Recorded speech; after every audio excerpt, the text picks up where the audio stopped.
नमस्ते। तो आप देख रहे हैं 4 पीएम न्यूज नेटवर्क और मैं हूं डॉक्टर लक्ष्मण यादव। आज का दिन लोकसभा और राज्यसभा दोनों में हंगामेदार रहा, शानदार रहा और बदला हुआ रहा। और इस दिन में सबसे महत्वपूर्ण बात, सदन के भीतर की राजनीति जिस तरीके से बदल गई है, सदन के भीतर का समीकरण जिस कदर बदल सा गया है, इसका असर आज देखने को मिला। आज सीधे सीधे ऐसे दृश्य देखने को मिले जिसकी आदत न तो बीजेपी को हो रही, न तो पिछले 10 साल में देश के आम नागरिकों को ऐसे दृश्य सदन के भीतर देखने की कोई आदत रही हो। और ऐसा दृश्य आज दिखा जब विपक्ष का तेवर देखा। आज का दिन विपक्ष के लोगों का रहा और खासकर नेता प्रतिपक्ष राहुल गांधी का रहा। और आज पहली बार सत्ता पक्ष के खेमे की तरफ से 4 लोग जो अगली कतार में बैठे हैं, खुद प्रधानमंत्री नरेंद्र मोदी, गृह मंत्री अमित शाह, रक्षा मंत्री राजनाथ सिंह और चौथे कद्दावर नेता बीजेपी के सड़क परिवहन मंत्री नितिन गडकरी, उन सब के चेहरे के भाव बता रहे थे कि लोकतंत्र ने उनके दिन बदल दिए हैं। और कई बार तो ऐसा हुआ कि खुद प्रधानमंत्री नरेंद्र मोदी खड़े होकर हस्तक्षेप करने पर मजबूर हो गए। तो आज के दिन पूरे क्या हुआ, राहुल गांधी ने ऐसा क्या बोला, सदन के भीतर ऐसा क्या हुआ जिसने बीजेपी की नींद हराम कर दी है। एक बानगी देखते चलिए, एक इशारा समझते चलिए। तो आज का दिन लोकसभा में पिछले 2 कार्यकाल में नेता प्रतिपक्ष का औपचारिक पद किसी के पास नहीं था और इस बार समीकरण बदला, खेल बदला और नेता प्रतिपक्ष का पद कांग्रेस के नेता राहुल गांधी के पास है। और राहुल गांधी आज लोकसभा में अपनी पहली स्पीच दे रहे थे, पहला भाषण दे रहे थे बतौर लोकसभा के नेता प्रतिपक्ष, और तेवर देख रहा था। प्रधानमंत्री नरेंद्र मोदी के सामने खड़े होकर शुरुआत की उन्होंने। शुरुआत में सबसे प्रमुख मुद्दे कौन से आए? प्रमुख मुद्दा आया पेपर लीक, नीट। प्रमुख मुद्दा आया किसानों का कर्जा। प्रमुख मुद्दा आया अग्निवीर जैसी योजना की आलोचना। और जब जब प्रधानमंत्री, रक्षा मंत्री, गृह मंत्री, पूरा कैबिनेट उनके सामने जब खड़े होकर के प्रधानमंत्री के सामने राहुल गांधी ने एक एक सवाल पूछना शुरू किया, समीकरण बदलते हुए देखे कि चेहरे बता रहे थे कि हालात बदल गए हैं। आलम यह था कि राहुल गांधी जब अग्निवीर की आलोचना करने के लिए खड़े हो रहे हैं कि सेना सैनिक सैनिक में भेद कर दिया है और अग्निवीर को शहीद का दर्जा नहीं मिलता, पुरानी पेंशन नहीं मिलती, अग्निवीर को कम ट्रेनिंग दे करके उनको सीमा पर भेज दिया जाता है, ऐसे सवालों का जवाब देने के लिए तुरंत तुरंत कैबिनेट मंत्री खड़े हो रहे थे। और खुद राजनाथ सिंह खड़े होकर कहने लगे 1 करोड़ रुपया मिलता है शहीद होने पर, अगर वो युद्ध में शहीद हुआ तो आप क्रॉस चेक करिए और माफी मांगिए। और जबकि राहुल गांधी एक बड़े कलेवर में पूरे अग्निवीर समस्या को उठा रहे थे। जब पेपर लीक पर राहुल गांधी बोल रहे थे तो पेपर लीक पर भी उनकी आपत्ति हो रही थी, उनको दिक्कत हो रही थी। किसानों का कर्जा माफ और उनको एमएसपी देने की बात हुई तो खुद शिवराज सिंह चौहान खड़े हो गए। और जब बात आई कि हिंदू कौन, नफरत के बाजार में मोहब्बत की दुकान, ये राहुल गांधी का स्लोगन है, तो राहुल गांधी ने अपने विपक्ष के नेता के बतौर जब पहला भाषण देना शुरू किया, तो उन्होंने हिंसा के इस पूरे भाजपा के नैरेटिव पर क्वेश्चन किया। और क्वेश्चन करते हुए जब उन्होंने कहा कि शिव की तस्वीर ले गए थे आज की, मतलब एक कमाल का नया नैरेटिव, कांग्रेस ने इसमें भी घेर लिया। वो कई पोस्टर नहीं दिखा सकते। उन्होंने कहा कि देखिए हम शिव की तस्वीर लेके खड़े हैं, और जैसे वो शिव की तस्वीर लेके हाथ में खड़े होते, कैमरा घूम जाता। और कितना दिलचस्प वाकया, एक नए राहुल गांधी, एक नया नेता प्रतिपक्ष कैसा है, आप इस वाकये से समझिए। छोटी सी क्लिप आई और उस क्लिप में दिखा कि राहुल गांधी बोल ही रहे हैं, तब तक कैमरा लोकसभा अध्यक्ष की तरफ चला गया। तो राहुल गांधी ने कहा देखिए देखिए मैं बोल रहा हूं और कैमरा मेरी तरफ नहीं, कैमरा आपको दिखा रहा है। और फिर उसके बाद राहुल गांधी ने कहा कि अब देखिएगा मेरी तरफ आया, जादू दिखाऊं फिर हटाऊं, और जैसे उन्होंने तस्वीर ली वापस कैमरा लोकसभा अध्यक्ष की तरफ चला गया। इस विट, इस जॉनर और इस ह्यूमर के साथ राहुल गांधी खेल रहे थे। आज राहुल गांधी का दिन था। माइक बंद कर देते हैं, तिलमिलाए से ओम बिरला खड़े हुए, और ओम बिरला जो लोकसभा के अध्यक्ष हैं, बड़े पद पर हैं, सम्मानित हैं, बार बार नियमों की गवाही देते रहे, मान बार विपक्ष के रोकने के लिए, राहुल गांधी को रोकने के लिए सत्ता पक्ष के दर्जनों मंत्री खड़े होते गए, दर्जनों लोग हल्ला मचाते गए, वो उनकी तरफ कम मुखातिब दिखे। और राहुल गांधी ने मौका देख देख के कहा कि मैं जानना चाहता हूं ये माइक किसके पास में है, माइक का कंट्रोल किसके पास में है।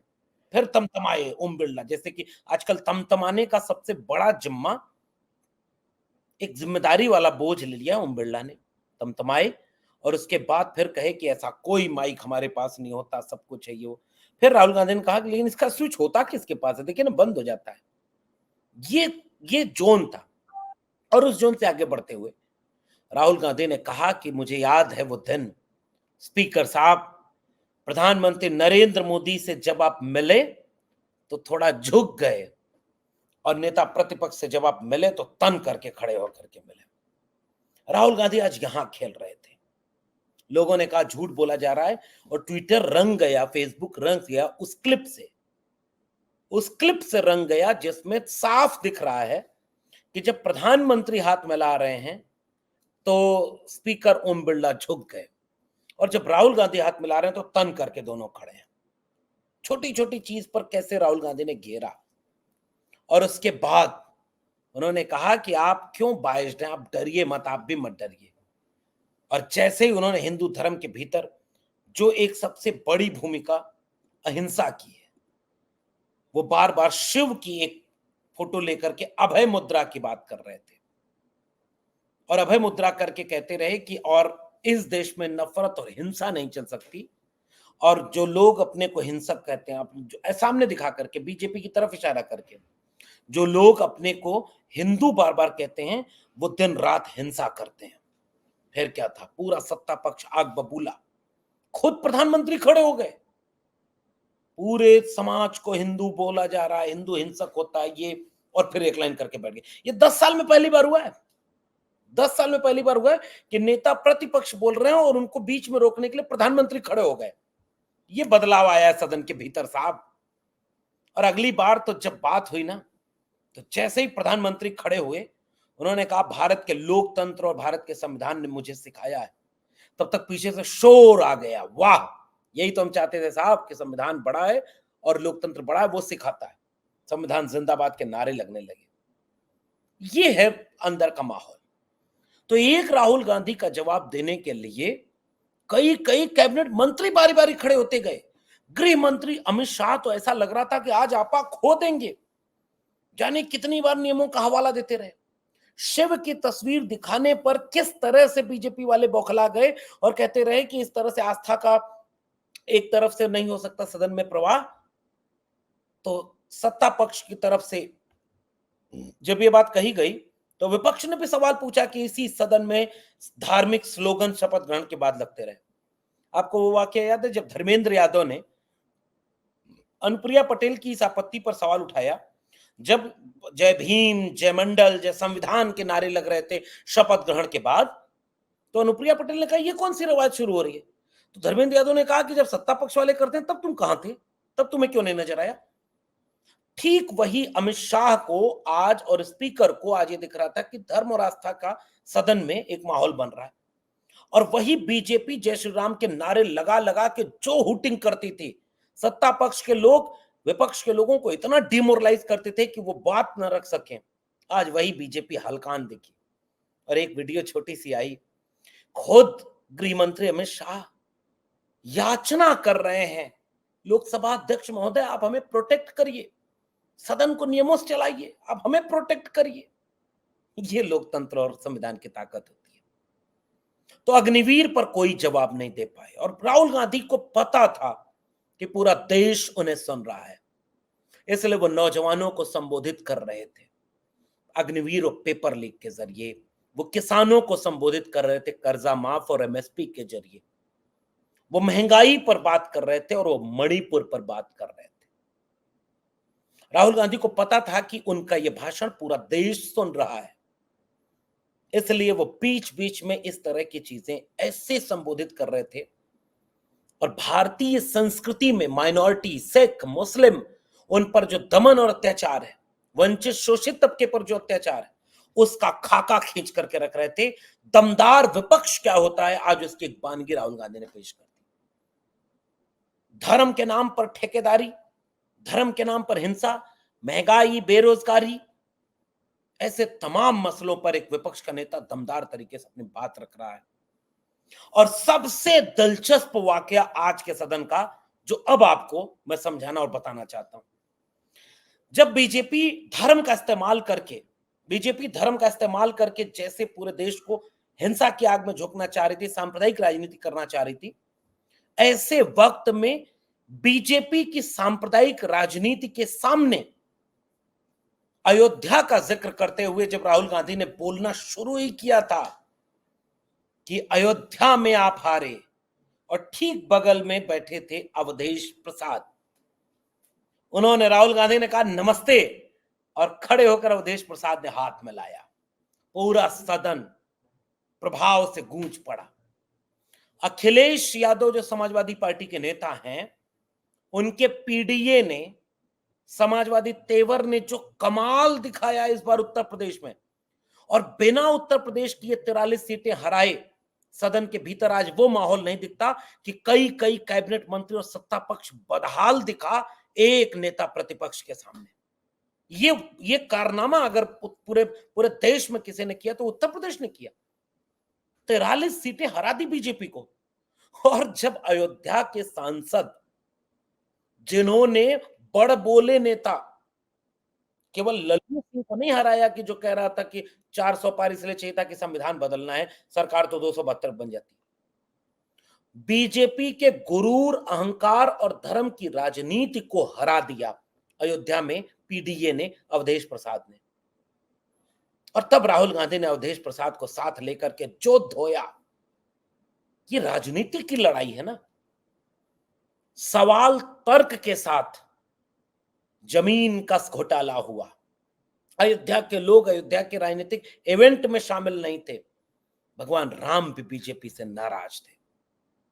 तो कल्पना करिए कि ये बीजेपी के सामने एक ऐसा विपक्ष का तेवर था जो अरसे बाद दिख रहा था, जिसका असर सत्ता पक्ष के चेहरे पर दिख रहा था, जिस विपक्ष का असर खुद प्रधानमंत्री नरेंद्र मोदी के सामने दिख गया।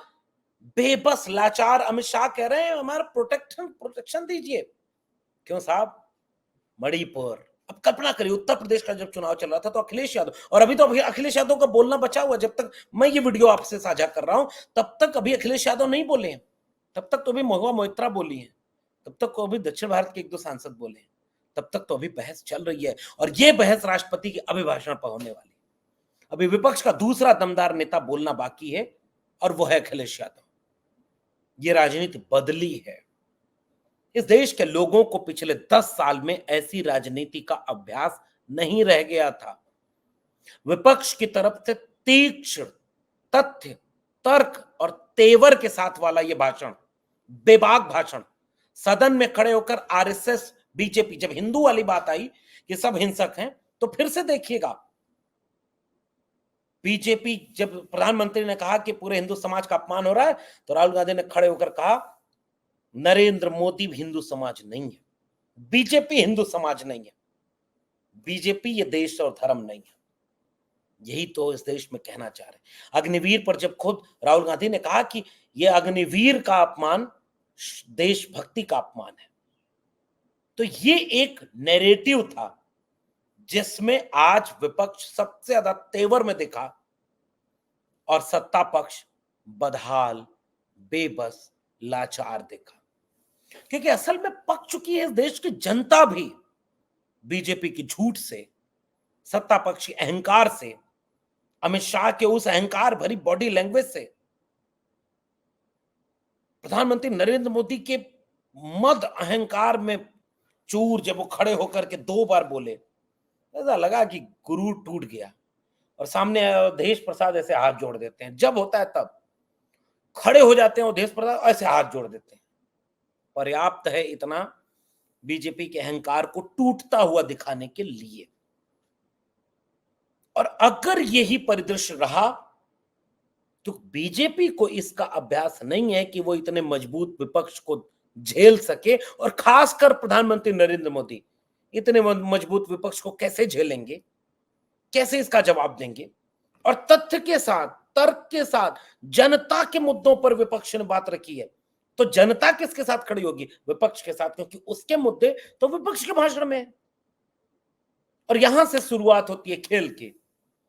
जिस जिस शतरंज के बिसात पर बुरी तरह गिर चुके हैं प्रधानमंत्री नरेंद्र मोदी और पूरी की पूरी बीजेपी और एनडीए सरकार। आने वाले दिनों में लड़ाई तेज होगी, और अभी तो ये अंगड़ाई है, आगे और लड़ाई है। आपका क्या मानना है नीचे कमेंट बॉक्स में जरूर बताइएगा। फिर मिलेंगे किसी और टिप्पणी के साथ, तब तक के लिए बहुत बहुत धन्यवाद।